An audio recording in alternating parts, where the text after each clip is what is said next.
கதிரவன் உதயா முன்னே கடினமாய் போக வேண்டும்.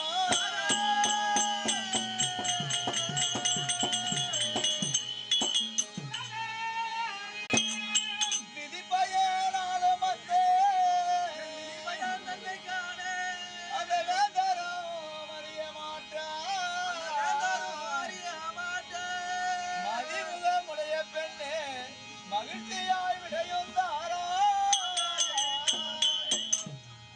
கண்ணே பொன்னுருகி, என் முகத்தை நீ பார்க்க வேணாம், என்னோடு வார்த்தை பேச வேணாம். அந்த திரையில் மறைமுகமாக நின்று கொண்டு போய் வா மனோ என்று விடையளித்தா, நான் தம்பியான துரியோதனுக்கு வாக்கு கொடுத்துட்டு வந்திருக்கிறேன். நாளை ஆதவனாகிய சூரியன் குலகபால் அடையது முன்னமாக அந்த அர்ஜுன சிரசை நான் கொண்டு வருகிறேன் அப்படின்னு நான் சண்டைக்கு போன விடை தமிழம் கொடு.